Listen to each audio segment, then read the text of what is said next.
బాబాకి జై. అందరికీ జై బాబా అండి. మనం గత కొద్ది రోజులుగా త్వమేవ శరణం, మా అందరికీ నీవే రక్ష అన్న పుస్తకం చదువుకుంటూ ఉన్నాం. ఈరోజు కృష్ణ నాయక్ ఇచ్చిన ప్రత్యేక ఆదేశం ఇదేంటో తెలుసుకుందాం. దేవాలయాలు, మసీదులు, చర్చులు, గురుద్వారా అన్నింటా అవతారుని దర్శనం. కేరళ రాష్ట్రానికి చెందిన కృష్ణన్ నాయర్ మెహరాజాద్‌లో మెహర్ బాబా మండలిలో చాలా రోజులు ఉన్నాడు. అవతారుడికి ఎనలేని సేవలు చేస్తూ ఉన్న కృష్ణ నాయర్ ధన్యుడు.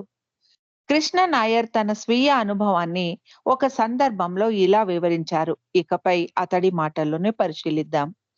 బాబా వారు చేపట్టిన నవజీవన కార్యక్రమంలో పాల్గొనే వారి జాబితాలో నా పేరు లేదు అని నేను చాలా బాధపడ్డాను. బాధతో అన్యమనస్కంగా ఉన్న నాతో బాబా ఏమైంది అలాగున్నావని అడిగారు. దాంతో అప్పటిదాకా నాలోనే మదన పడుతూ ఉన్న బాధనంతా బాబా ఎదుట వెళ్ళగక్కాను. నేనేం తప్పు చేశాను? నవజీవనంలో పాల్గొనే వారి జాబితాలో నా పేరు లేదని బాబాని అడిగాను. ఎందుకు అలా అడుగుతున్నావు? నిన్నెవరైనా అడగమన్నారా? అని బాబా తిరిగి నన్నే ప్రశ్నించారు. నేను గమ్మున ఉన్నాను. సమాధానం ఏమీ ఇవ్వక మిన్నకున్నాను. అప్పుడు బాబా నన్ను తన తల కింద వాడే తలగడను ఎత్తమన్నారు. తలగడ కింద రూ. 2000 ఉన్నాయి. బాబా ఆ డబ్బుని తీసుకోమన్నారు. నాకు డబ్బు వద్దు బాబా అని 2 సార్లు వద్దు వద్దు అన్నాను. ఆ మాదిరిగా మాట్లాడొద్దు. విధేయుడుగా చెప్పింది చేయడమే నీ పని. ఆపై తాను చెప్పేది శ్రద్ధగా ఆలకించమన్నారు బాబా. బాబా నాకో ప్రత్యేకమైన ఆజ్ఞ ఇచ్చారు. అదేమిటంటే ఆ మర్నాడు 4 గంటలకు ఉదయం బయలుదేరి దేశంలో గల అన్ని ప్రముఖ దేవాలయాలు, మసీదులు, చర్చిలు, గురుద్వారాలు, ఇతర అన్ని పవిత్ర ప్రదేశాలకు వెళ్ళి ఆయా ప్రదేశాలలో మొదటి మెట్టు మీద మెహర్ బాబా అని తన నామం తలుచుకుంటూ శిరస్సు నుంచి ప్రణమిల్లమని ఆదేశించారు. ఆ మర్నాడు ఉదయం నారిమన్ దాదాచాంజీ ముంబైకి వెడుతూ ఉంటే నేను ఆయన కారులో బయలుదేరాను. దాంట్లో దారిలో దాదర్‌లో కారు దిగి నా మానాన నేను బాబా ఆజ్ఞ ప్రకారం తీర్థయాత్ర కొనసాగించాను. ఆ రోజు మంగళవారం. తొలుతగా సిద్ధి వినాయకుని ఆలయానికి వెళ్ళాను. అక్కడ బాబా నామం తలుచుకొని స్వామికి ప్రణమిల్లాను. అలా తల వంచి ఎత్తి చూస్తును కదా! ఆశ్చర్యకరంగా బాబా నా కళ్ళెదుట దర్శనమిచ్చారు. కొన్ని క్షణాలు బాబా దర్శనం నా కళ్ళెదుట చాలా స్పష్టంగా కనిపించింది. ఆ తర్వాత ముంబైలోని ప్రిన్సెస్ వీధిలోని పార్సీ దేవాలయానికి వెళ్ళాను. నేను పార్సీ వాడిని కాదని వాళ్ళు లోనికి అనుమతించలేదు. సరికదా! చాలా అమర్యాదగా ప్రవర్తించారు. ఇంతలో నాకు తెలిసిన ఒక వ్యక్తి వల్ల ఆ తర్వాత నేను లోనికి వెళ్ళగలిగాను. అక్కడ కూడా మెహర్ బాబా అని నా శిరస్సును వంచి ప్రణమిల్లగా బాబా నిలువెత్తు దర్శనం తిరిగి లభించింది. ఆ తర్వాత నేను ముంబైలో ముంబాదేవి ఆలయం, కలకత్తాలోని కాళీమాత ఆలయం ఇలా అనేక దేవాలయాలు, గురుద్వారాలు మరి పలు పుణ్యక్షేత్రాలు పర్యటించాను. వెళ్ళిన చోటల్లా నాకు బాబా దర్శనమిచ్చారు. నేను వారణాసికి వెళ్ళాలని అక్కడికెళ్ళే రైలులో ప్రయాణిస్తూ ఉన్నాను. ఏదో ఒక రైలు స్టేషన్‌లో నేను వెళ్ళే దిశకు వ్యతిరేకంగా వెళుతున్న రైల్లో ప్రయాణిస్తున్న బాబా నాకు కనిపించారు. నన్ను పలకరించాల్సి వస్తుందని బాబా నన్ను చూసి తన తలను పక్కకి తిప్పేసుకున్నారు. నేను మదురై, చెన్నై తదితర ప్రాంతాలలో చాలా పుణ్యతీర్థాలకు వెళ్ళాను. చివరిగా కేరళ రాష్ట్రంలోని అయ్యప్ప దేవాలయానికి వెళ్ళాను. అక్కడి ఆచారం ప్రకారం నల్ల దుస్తులు ధరించాను. 6 సార్లు అయ్యప్పను దర్శించుకున్నాను. గతంలోని ప్రదేశాల్లో మాదిరి ఇక్కడ బాబా నాకు దర్శనం ఇవ్వలేదు. గతంలో నేను రమారమి 90 ప్రదేశాలలో బాబాను దర్శించుకున్నాను.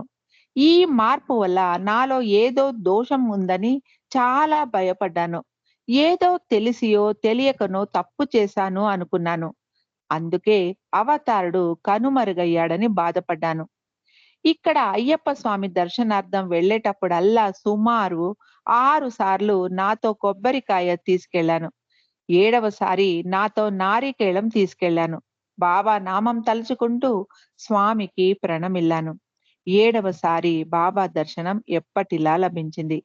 అప్పుడు నాకేమనిపించిందంటే, కొబ్బరికాయలు, అగరబత్తులు, కర్పూర నీరాజనాలు వంటి కర్మకాండలు బాబాకు ఇష్టం ఉండవని కారణంగానే ఆయన దర్శనం గత 6 సార్లు లభించలేదని నాకు రూఢి అయింది. అంతేకాదు, నేను స్వామికి భక్తితో ప్రణమిల్లినప్పుడు నా పక్కనే ఉన్న భక్తుడు కొబ్బరికాయ కొట్టబోతూ ఎత్తిన చేయి ఏదో పోలీస్ విజిల్ వేయడంతో ఎత్తిన చెయ్యి ఎత్తినట్టే ఉన్నాడు. లేదంటే అతడు తనతో తెచ్చిన నారికేళాన్ని స్వామికి ప్రసాదంగా నా తలపై కొట్టి ఉండేవాడని ఆ తర్వాత తెలిసింది.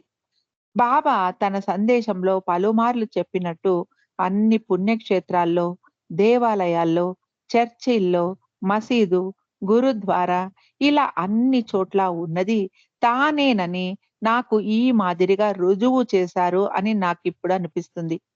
అయ్యప్ప స్వామి దేవాలయం నుండి నా స్వగ్రామం చాలా దగ్గర కాబట్టి నేను మా ఊరికి వెళ్ళాను. అలా వెళ్ళాను కానీ బ్రతకడానికి జీవిత భృతి ఎలాగో తోచకుంది. ఆ దరిమిల తెలంగాణ ప్రాంతంలోని వరంగల్లుకు ఒక స్నేహితుడితో కలిసి వచ్చాను. ఇక్కడ ఒక పోలీస్ ఆఫీసర్ దగ్గర నౌకరీకి చేరాను. ఉద్యోగంలో చేరే ముందరే 5 సంవత్సరాల పాటు ఆ ఉద్యోగంలో ఉంటాను అని చెప్పి బాండు రాసి వారికి ఇచ్చాను. ఒక రోజున మా బాస్ ఏదో సామాన్లు నా చేతికి ఇచ్చి హైదరాబాదుకు పంపాడు. నేను వరంగల్‌లో ఉన్నప్పుడే ఆదికే ఇరానీ బాబా హైదరాబాదులో ఉన్నారని ఒక ఉత్తరం రాశాడు. బాబా ఆ సమయంలో జూబ్లీ హిల్స్‌లో ఉన్నారు. నేను ఎలాగో బాబా వారు ఉంటున్న అడ్రెస్ చేతబుచ్చుకొని జూబ్లీ హిల్స్‌లోని బాబా వారు ఉంటున్న బంగళాకు చేరాను. బంగళా బయట కాపలా ఉన్న బాబా మండలి సభ్యుడు ముందుగా నన్ను గుర్తుపట్టక లోనికి అనుమతించలేదు. ఆ దరిమిలా నేనెవరో చెప్పాక బాబాకు చెప్పి బాబా వారిని కలిసే ఏర్పాటు చేశాడు. బాబా నన్ను చూస్తూనే నేనేం చేస్తున్నాను? ఎక్కడ ఉంటున్నాను? నన్ను గుర్తుంచుకుంటున్నానా? లాంటి ప్రశ్నలన్నీ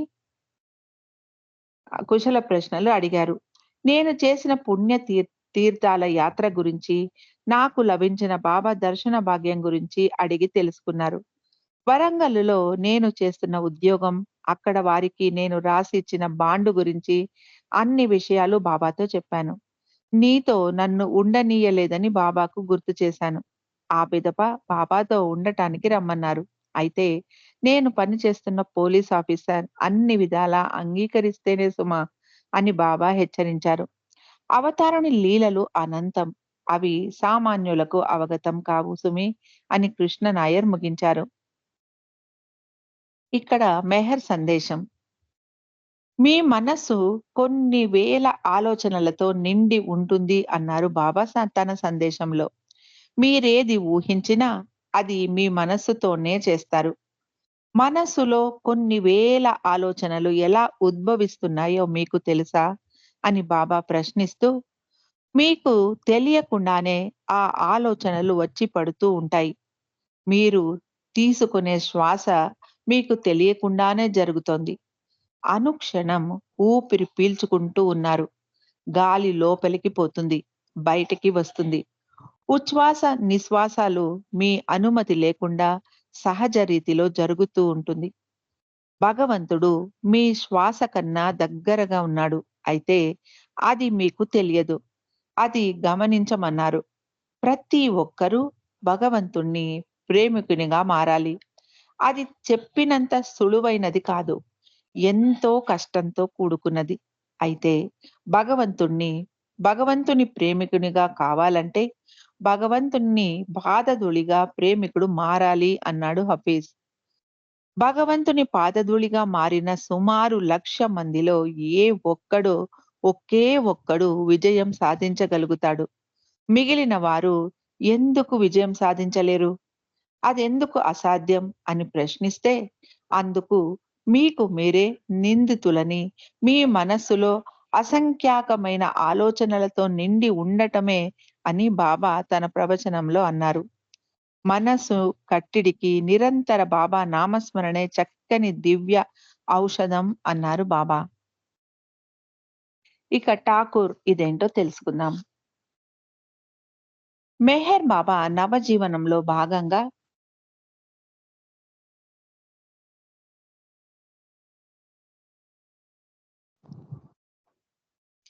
నగరమైన సారానాథ్‌లో సుమారు 12 రోజులు ఉన్నారు. ఆ సమయంలో బాబా తన స్త్రీ, పురుష మండలి కోసం 2 బంగళాలను అద్దెకు తీసుకున్నారు. ఈ బంగళాలు విశాలమైన ప్రాంగణంలో ఉన్నాయి. చుట్టూతా పండ్ల తోటలు ఉన్నాయి. ఈ తోటలకు కాపలాదారుగా వృద్ధుడైన ఒక తోటమాలి, అతడికి సహాయకుడిగా మరో యువకుడు ఉన్నారు. ఈ తోటమాలి మా ఈ తోటమాలీలు ఇద్దరూ వచ్చి బాబాని దర్శించుకున్నారు.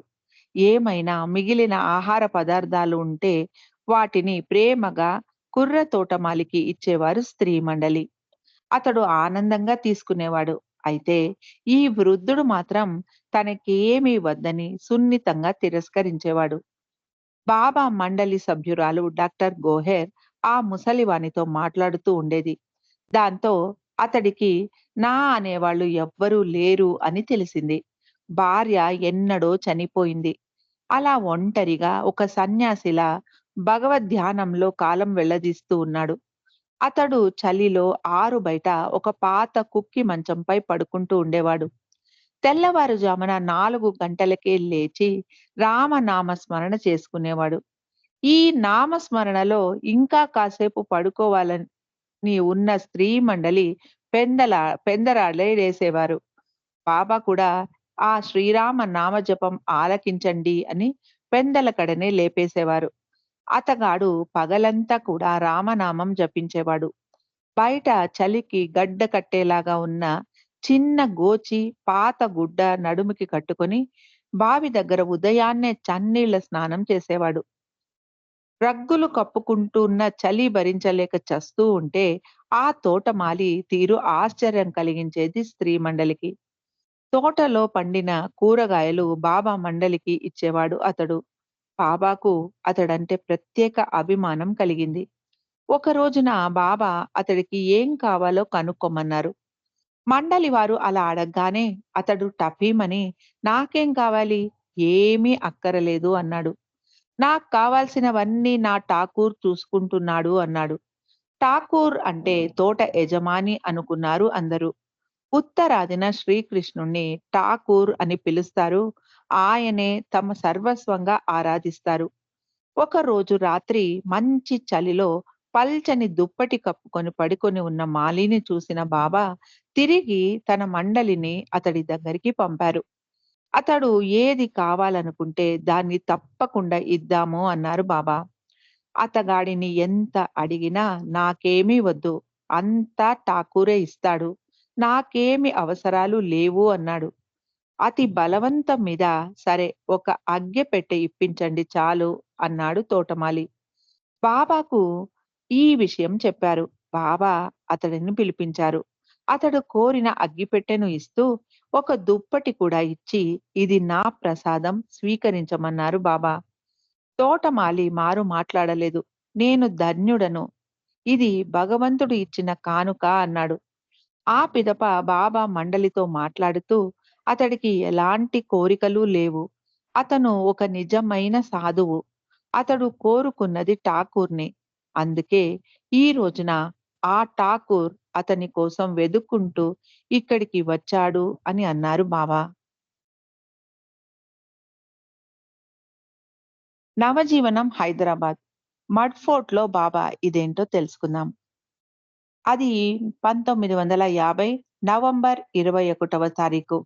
ఆనాడు మన దేశంలో కొన్ని ప్రాంతాల్లో భూకంపాలు, మరికొన్న చోట్ల వరదలు వంటి ప్రకృతి వైపరీత్యాల వల్ల ప్రజలు అనేక కష్టాలు అనుభవిస్తూ ఉన్నారు. అస్సాం, బీహార్, బెంగాల్ వంటి రాష్ట్రాలలో ధాతు కరువు అలుముకుంది. భారత స్వతంత్ర అనంతరం జరిగిన దేశ విభజన వల్ల శరణార్థుల సమస్యతో సామాన్య ప్రజలు నిరాశ, నిస్పృహలతో సతమతమవుతూ ఉన్నారు. 1949 అక్టోబర్ 16 నుండి బాబావారు చేపట్టిన నవజీవనం ఈ సమస్యలన్నిటికీ ఒక సూచికగా నిలుస్తుందని బాబా ప్రకటించారు. నిరాశ, నిస్సహాయతలకు నిదర్శనంగా నిలుస్తుంది నవజీవనం. బాబావారు చేపట్టిన నవజీవనం 1950 అక్టోబర్ 16 నాటికి ఒక్క సంవత్సరం కాలం పూర్తి అయింది. ఆ తర్వాత బాబా నవజీవనం గడుపుతూనే 1950 అక్టోబర్ 21 నుండి దేశం 4 చెరుగుల సుమారు 2 వారాల పాటు విస్తృతంగా పర్యటించారు. ముందుగా బాబా, ఆయన మండలి సభ్యులు మహాబలేశ్వర్ నుండి బీహార్ రాజధాని పాట్నాకు బయలుదేరారు. బాబాతో పాటు పెండు, గుస్తాజీ, బైదుల్, ఏరుచ్ ఉన్నారు. స్త్రీ మండలి సభ్యులైన మెహ్రా, మణి, మెహ్రు, గోహెర్, నాజాలతో పాటు కొంతమంది పురుష మండలి సభ్యులందరూ మహాబలేశ్వర్లోనే ఉన్నారు. వారందరికీ ఒక్కొక్కరికి ఒక్కొక్క నిర్దిష్టమైన పనిని అప్పజెప్పారు బాబా. ఈ యాత్రలో బాబా ఎందరో మస్తుల్ని, సాధువుల్ని, పేదల్ని, ముఖ్యంగా ఆర్థికంగా చితికిపోయిన కుటుంబాల వారికి ఆర్థిక సహాయం అందజేశారు. ఇలాంటి వారిని ఎంపిక చేయడమే అత్యంత కష్టమైనదని ఎరుచన్నాడు. ఈ నవజీవన యాత్రలో భాగంగా బాబా మండలి వారు బీహార్, బెంగాల్, ఒడిశా, మద్రాసులలో పర్యటించి నవంబర్ 2వ వారంలో హైదరాబాదు చేరుకున్నారు. హైదరాబాదులో సుమారు 9 రోజుల పాటు కొంతమంది మస్తుల్ని, అలాగే ఎంపిక చేసిన 11 మంది పేదలకు ఒక్కొక్కరికి రూ. 500 చొప్పున ధన సహాయం అందజేశారు. అందులో 3 ముస్లింలు, 5 హిందువులు ఉన్నారు. బాబా వారి ఈ నవజీవన పర్యటన సమయంలోనే ఒక ఆసక్తికరమైన, అరుదైన సంఘటన జరిగింది. ఆ వాస్తవ సంఘటన వివరాలు ఇలా ఉన్నాయి. ఇకపై తెలుసుకుందాం. ఒక్ ఒకప్పుడు గొప్ప ధనవంతుడు. ఆయనొక ముస్లిం నవాబు. ఒకప్పుడు హైదరాబాద్ నిజాం రాజ్యంలో భోగభాగ్యాలు అనుభవించిన ఒక గొప్ప ధనవంతుడు. నేడు చేతిలో చిల్లి గవ్వలేక అనారోగ్యంతో మంచాన పడ్డాడు. అతడు గతంలో ఎక్కడికైనా రైల్లో వెళ్ళాలంటే ప్రత్యేక బోగీలతో ప్రయాణించేవాడట. ఆనాటి రాచరికపు టీవీకి నిదర్శనంగా ఏనుగులు, అశ్వాలు అతని ఇంటి ప్రాంగణంలో కట్టి ఉండేవట. అయితే విధి వక్రించింది. నేడు కడు దయనీయమైన స్థితిలో ఉన్నాడు. నేడు బీడీలు, అగ్గిపెట్టెలు అమ్ముకునే చిరు వ్యాపారంలో జీవనం గడుపుతూ ఉన్నాడు. ఉండటానికి ఇల్లు అంటూ లేక కడు పేదరికం అనుభవిస్తున్నాడు ఈ నవాబు. ఓడలు బళ్ళు అవడం అంటే ఇదేనేమో!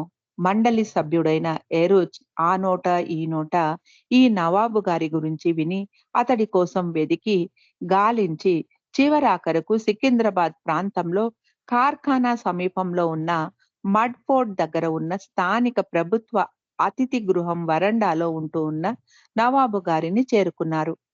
ఆ తర్వాత బాబాని కూడా అతడి దగ్గరికి తీసుకొచ్చాడు ఏరోజ్.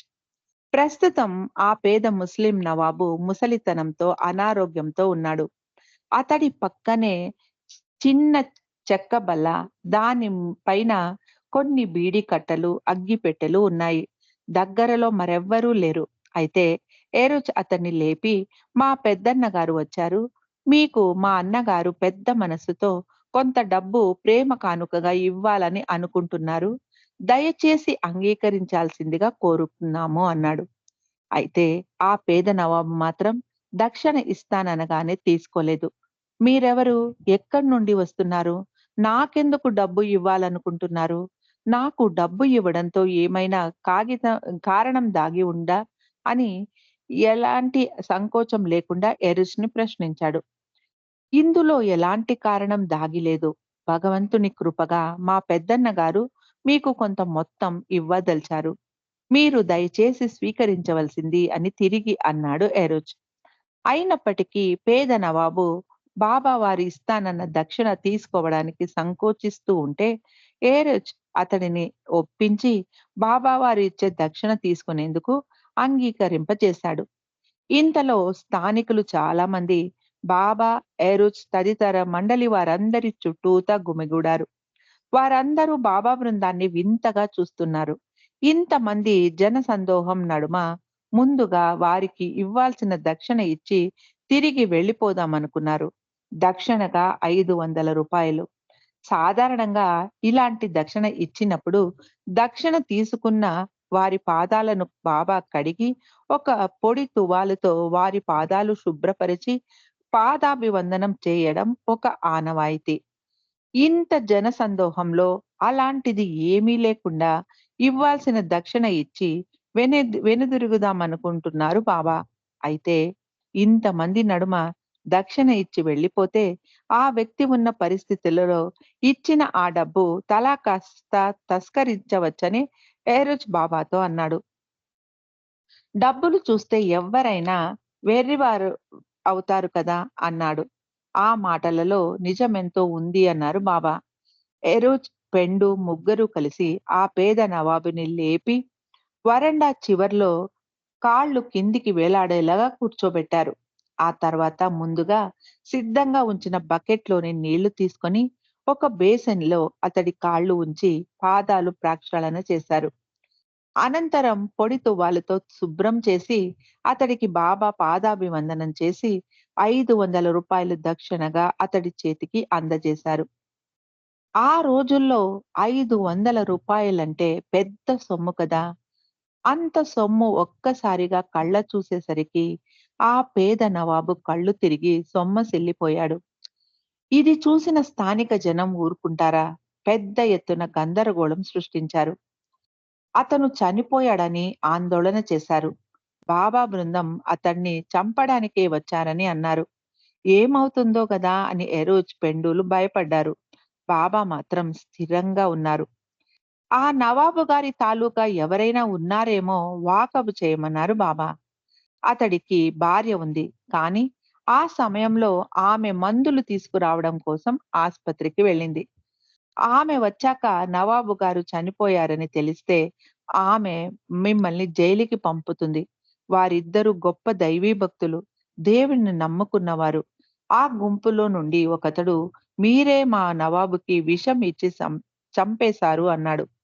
ఇంతలో మరొకతను పోలీసుల్ని పిలుస్తానన్నాడు. బాబా మండలి వారు వారికి అర్థమయ్యేలాగా చెప్పబోతే వారి మాట ఆలకించలేదు సరికదా! తప్పంతా మీదేనంటూ బిగ్గరగా దూషించసాగారు. ఈ దూషణ పర్వం తారస్థాయికి చేరుకుంది. ఇంతలో ఆ నవాబు గారి చిన్నగా ఎత్తుకొని దగ్గరలోనే ఉన్న ఒక గదిలో ఉన్న మంచంపై పడుకోబెట్టారు.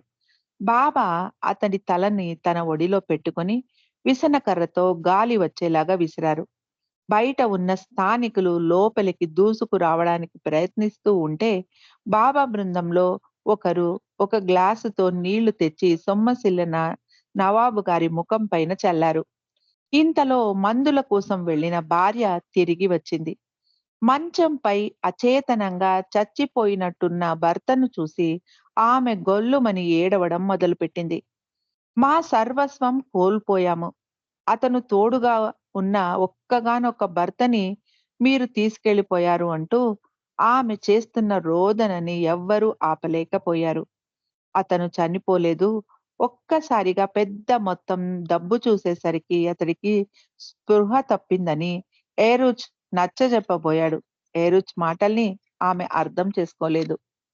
సరికదా! అసలు మీరెందుకొచ్చారు? ముక్కు మొహం తెలియని మీరు నీ నీరసంగా, అనారోగ్యంగా ఉన్న ఆయన్ని మీరెందుకు అలా ఇబ్బందికి గురి చేశారని ఆమె ఇంకా పెద్దగా ఏడవడం మొదలుపెట్టింది. ఇంతలో నవాబు తేరుకొని లేచి కూర్చున్నాడు. వీళ్ళు ముక్కు మొహం తెలియని వారు కాదు, భగవంతుడు పంపిన దూతలని తన భార్యతో చెప్పాడు.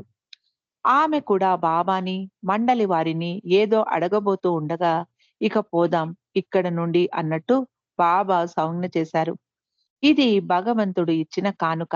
కాబట్టి దేవుడికి ధన్యవాదాలు చెప్పండని ఆ నవాబు గారి దంపతులతో చెప్పి వారి నుండి వీడ్కోలు తీసుకున్నారు. గుమిగూడిన జనమంతా మాట మార్చారు. భగవంతుడు కరుణామయుడు. ఆపదల్లో ఉన్న నవాబును ఆ సర్వజ్ఞుడు ఆదుకున్నాడని బాబా బృందానికి జేజేలు పలికారు. మడ్ ఫోర్ట్‌లోనే తొలి బాబా కేంద్రం. ఈ సంఘటన 1950లో జరిగితే, ఆ పిదప 1960లో అహ్మద్‌నగర్ నుండి సికింద్రాబాద్ డిఫెన్స్ అకౌంట్స్ విభాగానికి బదిలీపై వచ్చిన శ్రీ నోరి ప్రకాశ్‌రావు జంట నగరాలకే తలమానికమైన మడ్‌ఫోర్ట్ ప్రాంతంలోనే తొలి బాబా కేంద్రాన్ని స్థాపించారు. ఆ పిదప 1973 జూలై 19న శ్రీ నోరి బాబా కేంద్రాన్ని కోఠీలోని సొంత భవనానికి తరలించారు. ఇక 9వ అంకం మెహర్ బాబా నిర్యాణం. సో 9 నెలలలో నా మౌన విరమణ ఇదేంటో తెలుసుకుందాం. ఇది పూణేలోని గురుప్రసాద్‌లో జరిగిన సంఘటన. 1968 నాటి విషయం. డాక్టర్ గోహెర్ మెహర్ బాబాకు వ్యక్తిగత వైద్యురాలు. బాబాకు మెరుగైన వైద్యం అందించాలని పూణేలోని స్పెషలిస్ట్‌లకు చూపించాలని ఉండేది ఆమెకు. తాను ఎంబీబీఎస్ చేసిన మెహ్రాజాద్‌లోనే ఎక్కువ కాలం ఉండటం వల్ల వైద్య శాస్త్రంలోని నూతన పోకడలను ఆకళింపు చేసుకోలేకపోతున్నానేమోనని ఆమె బాధపడేది.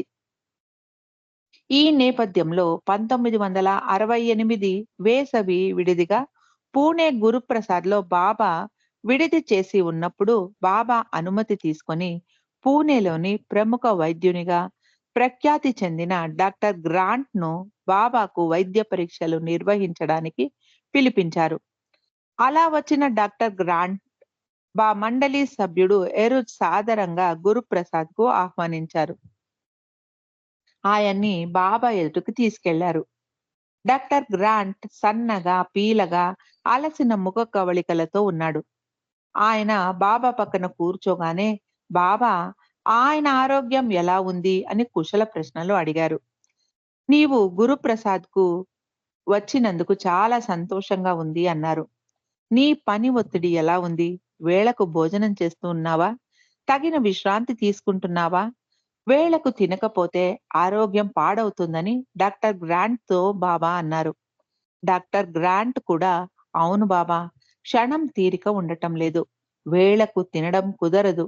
తగినంత విశ్రాంతి చిక్కడం లేదు అన్నాడు. పక్కనే ఉన్న మండలి వారు బాబాను చూస్తూ వైద్యుడెవరు? రోగి ఎవరు? అన్నట్టు ప్రశ్నించుకుంటున్నారు. ఇలా సంభాషణ కొనసాగుతూ ఉంటే చూస్తూ మిన్నకుండటం డాక్టర్ గోహెర్ వంతయింది. అనంతరం డాక్టర్ గ్రాంట్ బాబా దగ్గర సెలవు తీసుకొని తిరిగి వెళుతూ ఉంటే బాబా ఆయనకు ఒక చక్కటి సందేశం ఇచ్చారు. అదేమిటంటే మరో 9 నెలలలో నేను నా మౌన విరమణ చేయాలని అనుకుంటున్నానని ప్రకటించారు. ఆ తర్వాత బాబా దగ్గర సెలవు తీసుకొని తిరిగి వెళుతూ డాక్టర్ గోహెర్‌తో బాబా మంచి ఆరోగ్యంతోనే ఉన్నారు. దిగులు లేదు అని డాక్టర్ గ్రాంట్ చెప్పాడు. ఇంతలో బాబా డాక్టర్ గ్రోహర్‌ని పిలిచి, త్వరగా వెళ్లి డాక్టర్ గ్రాంట్‌కి ఒక మాట చెప్పు అని, నేను మరో 9 నెలలలో మౌనం విరమించనున్నానని పరుగున వెళ్లి చెప్పమన్నారు. అదెలా బాబా? అదెలా బాబా? ఎలా అని సందేహిస్తూ ఉంటే, ముందు నీవు వెళ్లి నేను చెప్పమన్నది చెప్పినట్టు డాక్టర్ గ్రాంట్‌తో చెప్పమన్నారు. కారు ఎక్కి ముందుకు వెళ్ళబోతున్న డాక్టర్ గ్రాంట్‌ని ఆపి, బాబా చెప్పిన 2 మాటల సందేశాన్ని ఉన్నది ఉన్నట్టు ఆయనకి చెప్పింది గోహెర్. డాక్టర్ గ్రాంట్ గోహెర్ కేసి చూస్తూ, అవును, బాబా నాతో కూడా చెప్పారని చెప్పి కారులో ముందుకు కదిలాడు. తిరిగి డాక్టర్ గోహెర్ బాబా గదిలో బాబా ఎదుట నిలబడితే, బాబా ఏమీ ఎరగనట్టు మౌనంగా ఉన్నారు. డాక్టర్ గ్రాంట్‌తో చెప్పినట్టు సరిగ్గా 9 నెలల తర్వాత అంటే 1969 జనవరి 31న బాబా భౌతిక దేహాన్ని త్యజించారు.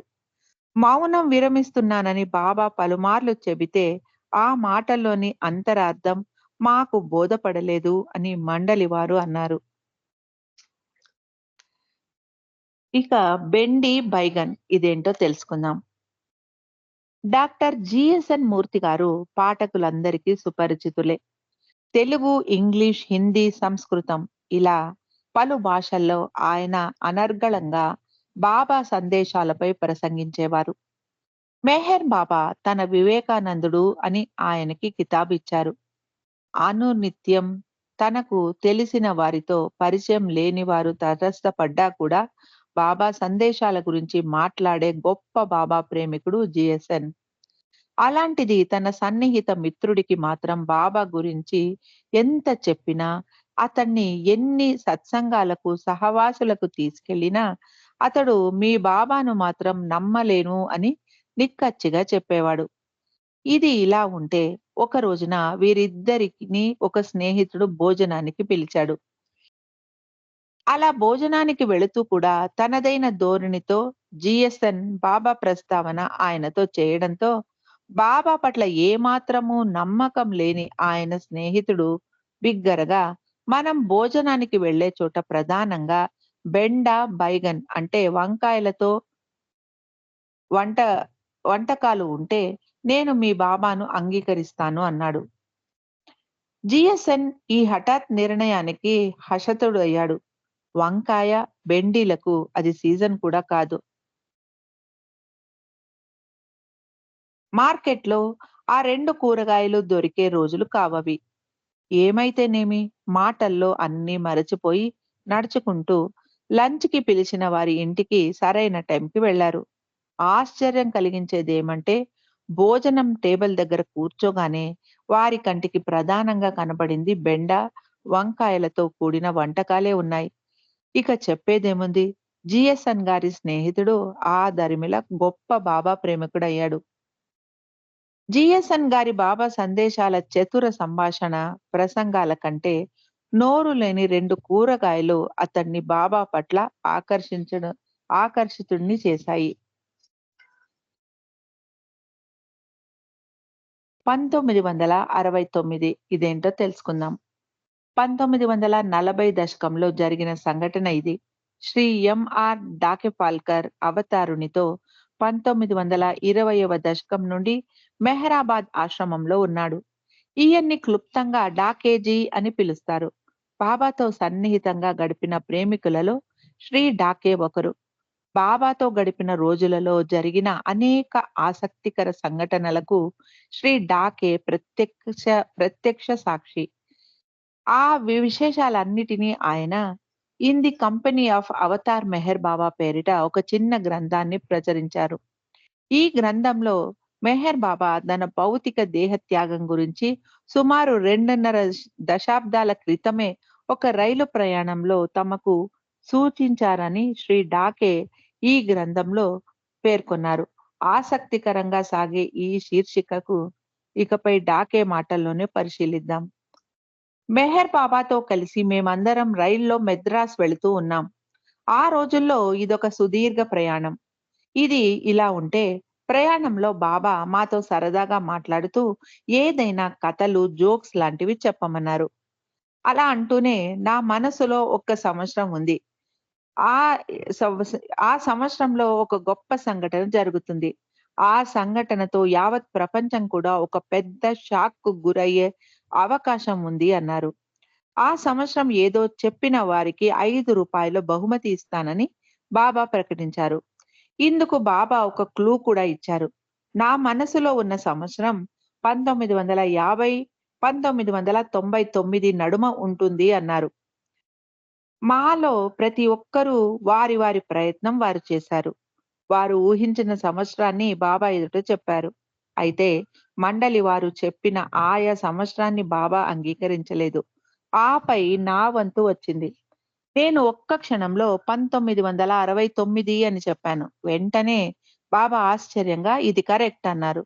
నేను కూడా అదే సంవత్సరాన్ని నా మనసులో అన్నారు బాబా.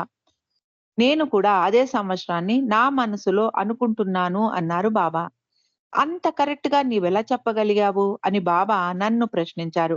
నేను చెప్పిన ఈ సంవత్సరం కరెక్ట్ అన్న సంగతి నాకిప్పటికీ తెలియదని బాబాతో అన్నాను. బహుశా నీవే నా చేత ఆ సంవత్సరాన్ని చెప్పించావు అని అన్నాను నేను. నీవు ప్రకటించిన బహుమతి నాకు ఇవ్వాలని, నీవే నాకు ఆ ఆలోచన కలిగించావని నేను అనుకుంటున్నాను అన్నాను. ఆ సంవత్సరాన్ని నీవెలా ఊహించావో అందరి ఎదుట చెప్పమన్నారు బాబా. దాంతో నా మనసులోని మాట ఇలా చెప్పాను. బాబా, నీవు 1, 7, 9 సంఖ్యలకు అత్యంత ప్రాధాన్యత ఇస్తావు కదా! అలాగే ఆ సంఖ్యలంటే నీకు మక్కువ కదా అని నా అభిప్రాయం. కాగా 1, 9 అంకెలను నాకంటే ముందు కొందరు చెప్పారు. ఇక మిగిలినవి 7 కాబట్టి ఆ సంఖ్య వచ్చిన సంవత్సరాలుగా 1969 అని అన్నాడు డాకే. 1969లో అన్ని అంకెలను కలిపితే కూడితే 7 వస్తుందని చెప్పాను. ఆ తర్వాత మీరు నాకు బహుమతి ప్రకటించారు అని అన్నాను. 1969 జనవరి 31న బాబా భౌతిక దేహాన్ని వదిలినప్పుడు 1969కి బాబా ఇచ్చిన ప్రాధాన్యత మాకు అర్థమైంది. యావత్ ప్రపంచం ఆ రోజున ఉలిక్కిపడింది. ఆ మాదిరిగా బాబా తన భౌతిక దేహ త్యాగం గురించి కొన్ని సంవత్సరాల ముందుగానే ఎన్నో విధాల సూచించారు. మనమే గ్రహించలేకపోయాం అని డాకేజీ అన్నారు. నిజమే కదా! ఒక మెహర్ సందేశం ఉంది. అది చదువుకొని ఆపేద్దాం. ఇతరుల నుండి ఏదో ఒక బహుమతి అందుకోవాలని ఆశించవద్దు. ఇతరులకు ఏదో ఒక రూపేణ సహాయం అందించడానికి కృషి చేయండి. నిజమైన ఆనందం లభిస్తుంది. జై బాబా అండి. ఈరోజు ఇక్కడ ఆపుకుందాం.